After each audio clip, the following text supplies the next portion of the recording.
The Weatherford Hotel in Flagstaff, Arizona has had its share of ghost sightings and other alleged supernatural events over the years, and we hope to document the most important ones in a single place for the first time. With the earliest parts of the building dating back to 1897, it's no wonder that there have been consistent reports of paranormal activity. Murders and accidental deaths have happened occasionally over the years, and residual effects of these tragic circumstances are cited by some to be the source of our occasional troubles. When I'm wandering around, I'll hear some whispering and some talking and whistling in my ears, but it'll kind of scare me at first because, again, I'm all alone in this big building. But then I realize that someone else is there just trying to let me know that they're here and they remember me and that I know them. When I was a little girl, I used to hang out in the basement here. It used to look a lot different. It was an open space and with dirt everywhere. I'd bring my miniature schnauzer down here. Her name was Cleo. And we'd hang out with this entity named Algernon.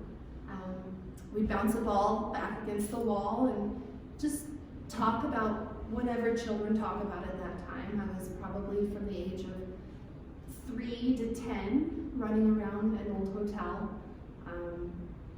I didn't have many friends because a lot of the parents didn't want their children to come hang out in a bar.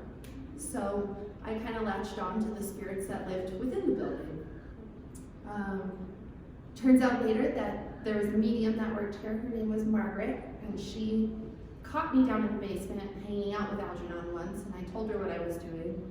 And she was confused because she had never talked about this Algernon, but she knew of him as well, and of the other ghost, Matilda, that lives upstairs.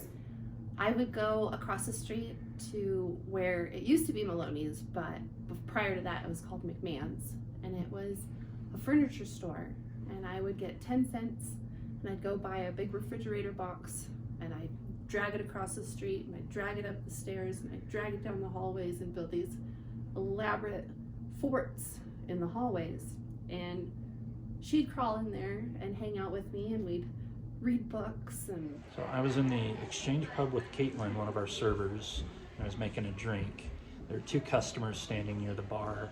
Out of nowhere, a bottle that had been fairly far back on a high shelf just dropped to the floor, shattered. So look up on the top right, there's a bottle. Oh, there it goes. Let's watch that again. Here's another phenomena caught by our security cameras. Look at the chair in the top left of this picture. Here it is a moment later. Now we'll zoom in before and after. See the billowy figure seated in the chair? Perhaps the most frightening piece of evidence we've received is this picture taken by a customer. Not the pixelated part covering the person, but the claw-like demon hands on the bottom left. I always try to avoid this hallway. I'm not quite sure why, but I remember being up here as a little girl and I would not build my forts in this hallway. And I would, as soon as I got close to this doorway, I would just book it down the opposite way. I have some kind of ominous feeling, like someone is very upset and wanting me to not be here and I should leave. Like I shouldn't be seeing something, but I don't see anything. But it's a very eerie feeling.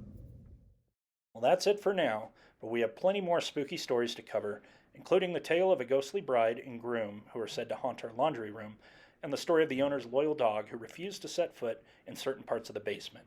Check back soon for more chapters of the Weatherford Hauntings.